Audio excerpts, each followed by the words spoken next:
in Europe, in Berlin, in August, on Tempelhof, with 10,000 people. Welcome. So for people who've been here before, they know this is like one of our weekly meetups where we exclusively introduce you to new content we have on our stages. By the way, at Campus Party we have 8 stages, plus 1 main stage, plus 2 workshop areas, plus 2 interdisciplinary areas, plus 1 gaming area, which will be huge, and all of that at Tempelhof. For anybody who's been at Tempelhof, we just have like the whole building, just for us.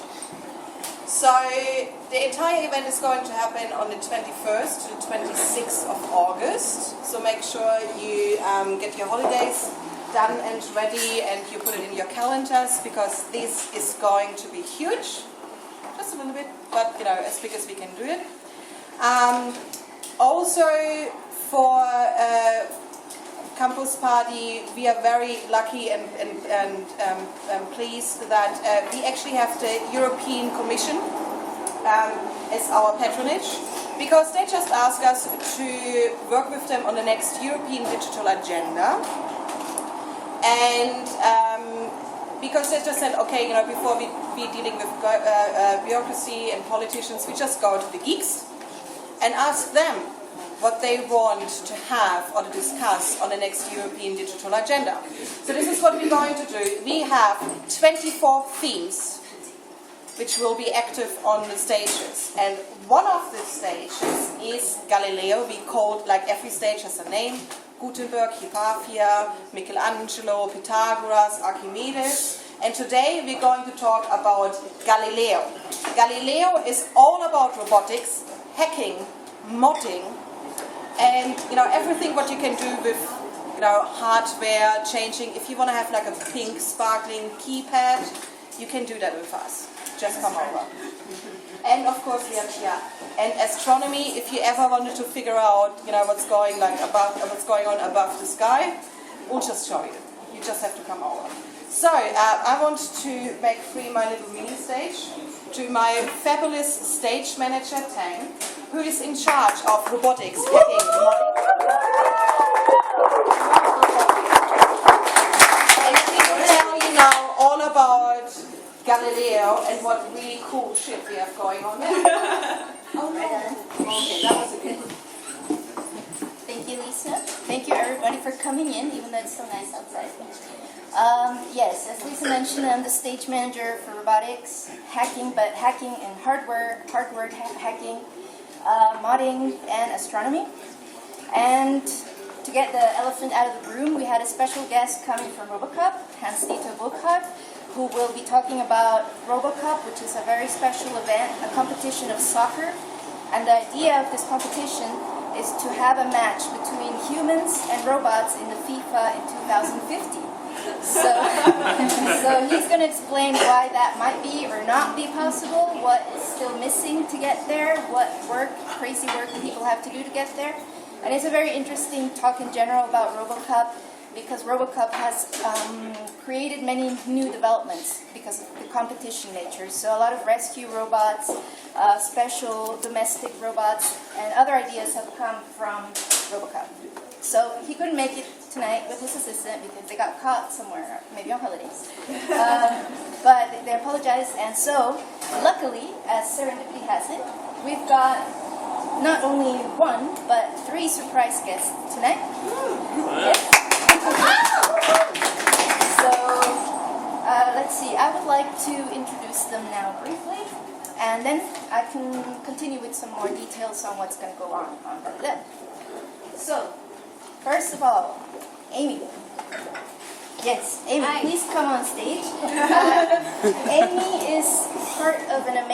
has been part of an amazing group of roboticists called Survival Research Labs, straight from San Francisco. Yeah. And she has also been involved in RoboGames, which is one of our presentations on stage. We have Simone Davalos, if I'm saying it correctly, who will be talking about what RoboGames is. But I think our guest Amy can expand a little bit on that for tonight. Well, it would be great to get SRL to come. SRL is awesome. It'll be a little short Look it notice up. for this event, but maybe in the future, for sure. Let's just call Mark. These are like deadly robots from hell. Yeah, Massive the explosions. shows are giant and great and amazing, and they are very interesting to work on and interesting to see as a spectator. Maybe the next robot. They're also very illegal in a lot of respects, and very difficult to put on, so they don't occur very often. But with the supportive community, they could occur more often, and that would be great. Yes, let's bring Survival Research Labs to Berlin. Let's do it. Next year. Okay. All right. Will you tell us a bit about Robo Games? Oh, Robo Games. Yes. Okay, Robo Games. Sorry. Sorry, don't improvise, guys. She's doing a great job. It's sort of a long history of the offshoot of robotics turning into a competitive sport. Robotics had been more of a performance art in the Bay Area for a long time, and an offshoot was a competitive sport, weight classes, and things like that. And Robo Games was the winner of all of those attempts. It's like the Robo Olympics. Kind of. So there's weight classes, and there are amazing teams that come from all over the world to compete and bring their crew, and they come. It's a weekend long. It's There's an amazing art and class, great. too. It's super fun. The art class also. There's an art class, there's art exhibits, I made robot toys and had a booth to sell my toys, and there's all kinds of Lego sponsorships and everything going on there that has to do with robotics. It's a very intense, interested, excited community about robotics. And the teams are very highly spirited. There's families, there's father-son teams, father-daughter teams. There's just everybody coming with all of their gear and all of their excitement. So it's a really fun event. It's very photogenic. There's some beautiful stuff to see, and they're amazing about narrating what's happening in each event. You know, they're calling out Like a who's sports against event. who and what's happening, and it's great. If you ever get a chance to go, definitely go. Thank you very Okay. much, Amy. Yeah, so they have like over 50 different categories, events, and types. So it's just crazy. If you go to their website, you'll be overwhelmed by the amount of teams, sponsors, and categories. So she will come to the campus party and explain much more about it. You can ask her questions. And she's actually a specialist in organizing this kind of events. That's what her company runs. So if you're interested in that kind of thing, this will be a great chance for that. What is the website again? robogames.org. Good. Okay, so we continue now. I'll talk a little bit more about the other robots. We're going to have really cool emotional robotics coming. They make these, it's iSoy. They make these very cute robots that have a whole bunch of sensors, a camera, and can talk. And they can express emotions. And they're not only bringing the robots and presenting them, but they're doing a 3-session workshop to beginners to introduce them to the robots. There will be a competition during the workshop, so at the end, the best programming will win one of these robots, which are worth about 300 euros. So we're really looking forward to this competition. One moment. Emergency. And they have a lot of interesting things, like a special SDK that just came out. They have the brand new version, the second iteration of the robot. And they're going to talk about bot apps, which is really interesting. It makes it a lot easier to create your own programming in your robots. So this is like a big highlight. Now, besides all these robots, we have some surprise robots that I cannot announce, unfortunately, at this moment. But I will switch quickly to the hacking part of the stage because it's really exciting, and it's so exciting that I'm almost leaving robots behind, but not really. But hacking. So, hacking on Galileo is about hardware hacks because we have a developer stage for programming. So hardware hacks involves a lot of workshops with microcontrollers, with small computers, mechanics, all kinds of things. And tonight we have a very special guest who will also talk about a little bit about 3D printing. Yes. So I'd like to introduce Onyx Ashanti, who comes over.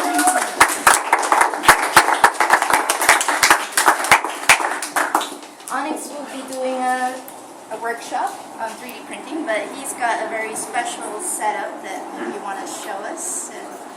Or do you want me to give you a minute? I'll introduce the other one. Alright. Yeah, just get your stuff ready. Okay, as I said, tonight is a very special night. I'll improvise. So instead we'll have a new surprise which just contacted us for Campus Party this week. I don't know if you've heard about this. It's the Raspberry Pi. A very special new kind of mini computer kind of device that is very hard to get your hands on. And Campus Party will bring a lot of them. And those... That's right. And all the people who participate in the workshop, which will be the first official Raspberry Pi workshop made by the organization worldwide, will get to keep their Raspberry Pi.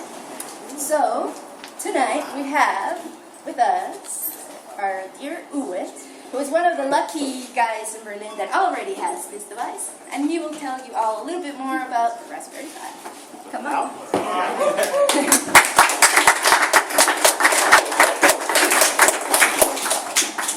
Thank you. Yeah, so I was a bit surprised. So Tank basically just forced me a few minutes ago to hold this talk, and what seems to be the thing that makes me the guy to talk about this is that I have a Raspberry Pi. I ordered one in February, and I got it in, I think, in June. Somewhere. So that tells you a lot about how hard it is to get one at the moment. So the Raspberry Pi is a very simple thing. It's a credit card sized computer. It has a 700 megahertz ARM CPU on it. It has a full graphics card on it that can even process video, so you can play 1080p full HD video on the device, which is hard for, which is special for a lot of the embedded devices. And it's got right now there's two models planned, but only one model is available at the moment. And the model that's available at the moment has an Ethernet plug, two USB connectors, and video and audio output. So there's two video connectors, one for traditional TV sets like composite video, and one for more advanced TV sets like this one with an HDMI connector. So, and what's interesting about this device is that it's made to be hackable.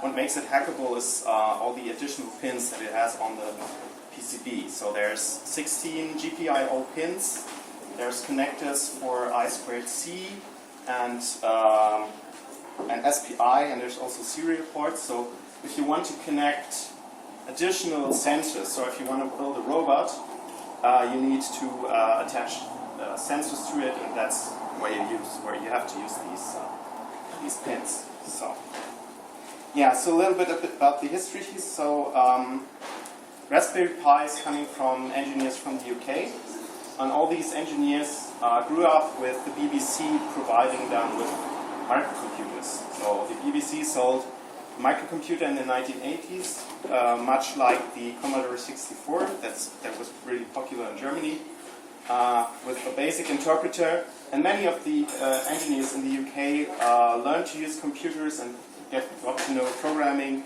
through the BBC computers and their TV program all around that. And they wanted to create something like that for the modern age, because they thought current computers aren't made to for people to learn to program on them. So if you have a computer on at home, you're probably very afraid to let your children play with it because they might break it. But if you have a 35 euro Raspberry Pi lying around, you can just attach to any TV and let your children play with it, then they might be compelled to learn programming that way much more than with your iPhone or your iPad or whatever. So, yeah, so the last thing to say about the Raspberry Pi is that it's been like a huge phenomenon. It's been picked up by many blogs, and it's very, very popular. There are a lot of other boards that are like equally able to do this, like the Panda board or the Beagle board, but it's just been very, very popular. And in February there was this like huge rush on the website of the 2 distributors who sold the thing in Europe, and like everything was totally jammed. So I'm hoping that we can get a lot of more people to get to touch the Raspberry Pi, because it's really a cool device. Yeah. That's all I can say about it. Cool. That sounds so awesome. Thank you very much.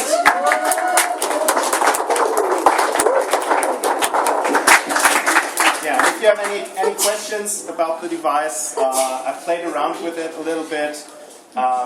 Yeah, I'll be around, just ask me. Thank you. Thank you very much. So, good that you didn't have time to prepare it, huh? 'Cause this is amazing. Thank you very much. So, I don't know if you're ready, or I can introduce some more content. Okay, before he gets on stage, or as he's coming to stage, I will say that this guy is actually a jazz musician in his background, but he is, for me, a good representative of our times, in the sense that he's a multi-talented, intelligent human being, and he will introduce us to many different aspects of what it requires to build your own wearable instrument, custom-made to control amazing amounts of synthesizers. So, big hand for Onyx.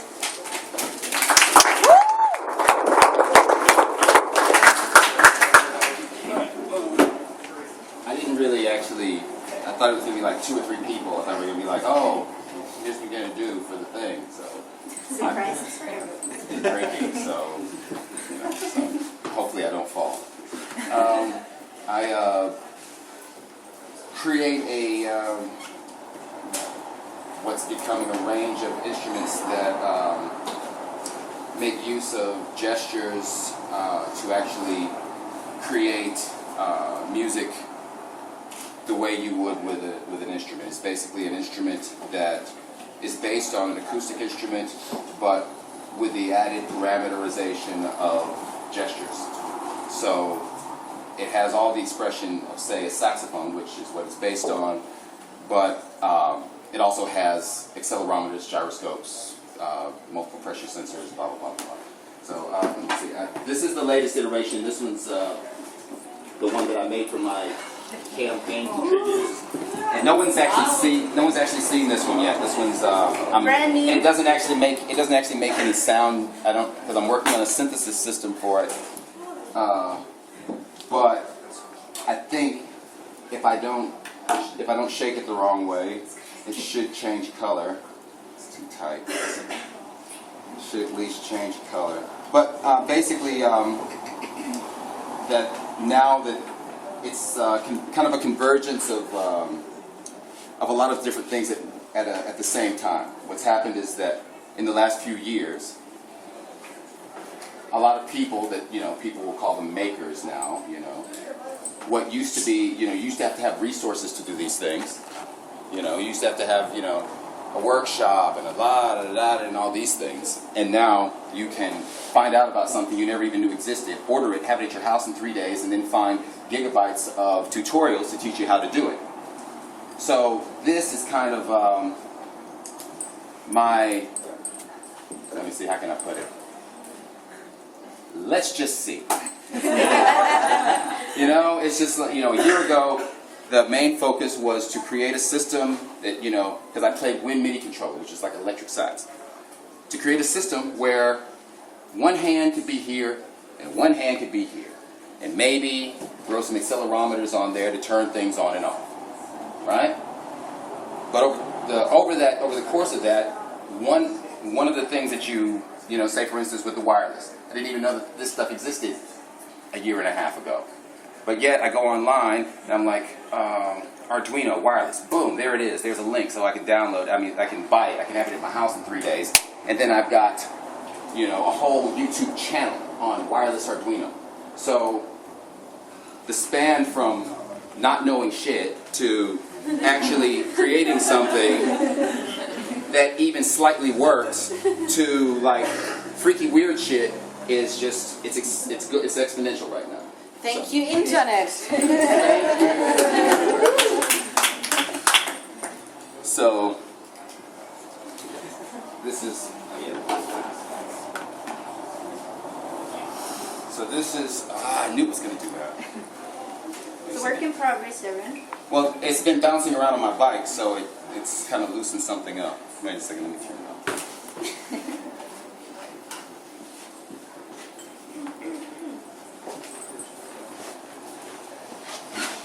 In case you're wondering how this thing physically came to be, a lot of it is printed with a 3D printer known as the RepRap, which is a DIY printer which can be made to print itself. So you can produce more of these printers and just add bolts and get another one. And one of the workshop that Onyx will be giving at Campus Party is about how to build these parts in a simpler way, how to design the components that you need for your custom-made instrument or whatever you want to build in a way that you can fit the bolts and build it with the minimum waste of material. So it's going to be a pretty interesting workshop, and we are now negotiating to get enough printers to print out all the models from the 3 different 3D workshops that we will have. 2 of them are completely different content, but it's models. So we're working on that to have a full day of 3D printing at Campus Party. So if you're in the workshops, you'll have a chance. What was that? So yeah, so let's see. Oh, there it goes. This, like I said, this is kind of new. I'm just playing around with this. The reason why this is able to be is because of the first version was like, okay, let me do this, and then it's like, okay, well, I need to be able to do this, but I need to be able to do it at home. So, you know, I saw all these 3D printers at the Maker Faire. So you order it, you get it home, you have the software from wherever you get it, and you can print these things at home. So then it's like, okay, well, let me go with clear plastic, and let me go online and find some crazy website that talks about how putting honeycomb structures inside of printed plastic parts can increase the refraction rate of light by 35%. Who knows this stuff? But you know, but it's like, you know, so now it's kind of like, I just basically built this, and I'm building a synthesis system just to freak people out, just to see. And then moving on into robotics with it. I don't even know, but it's just there. It's like, you know, now you can say, okay, I want to do something with satellites and rockets, and you can order it on eBay. So, yeah, so that's it. Awesome.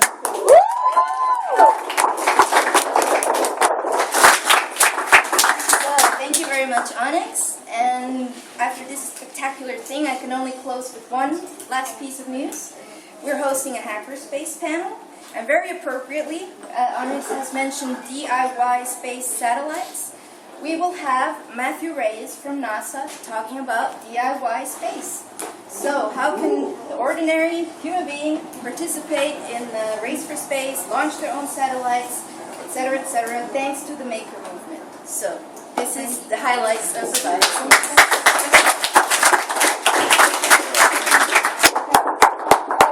Thank you. Keep in mind, this is one stage. One. We have 8. So you can just imagine. Make sure you just like go in a desert, do yoga, whatever you have to do to clear your head.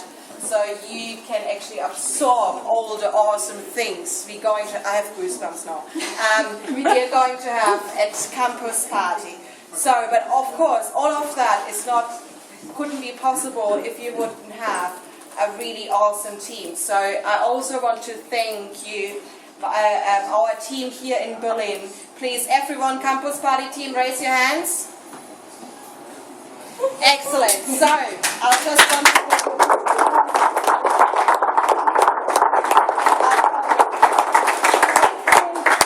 working tirelessly, just like kiss your social life goodbye, because Campus Party is our life, and we will share it with you in August. So we have our stage managers who are also looking after all the other themes. Raise your hands.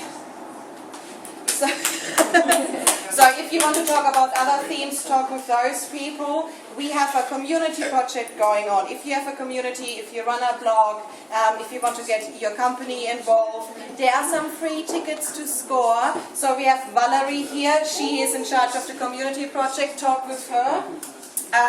We also have an amazing university project going on. Our fabulous sponsors Telefonica is sending out buses across Europe, going to technical universities, getting people on the buses and shipping them over to Berlin. So we have Denise here from the university team. Where's Rodrigo? Oh, no, he's probably still at the office. So if you want to know more, talk with Julia here. Excellent. Talk with those lovely ladies. And of course, if you want to be actually an active part of Campus Party, we have a full-on tech camp 1 week before Campus Party, because as you can imagine, that we have to set up internet for like 10,000 people. So we're inviting developers to come over and work with us, like putting cables together and shit. So we have here our team that can talk with them if you want to get involved with that.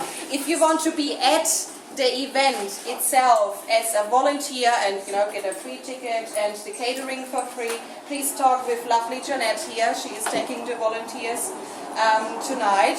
And of course, we have like our social media guru who was here in the corner, Sebastian. So if you want to get in contact with us, our hashtag is #CBEurope, or our Twitter account is CampusPartyEU. So just share the love and stay in contact with us. So thank you very much. That was for you tonight.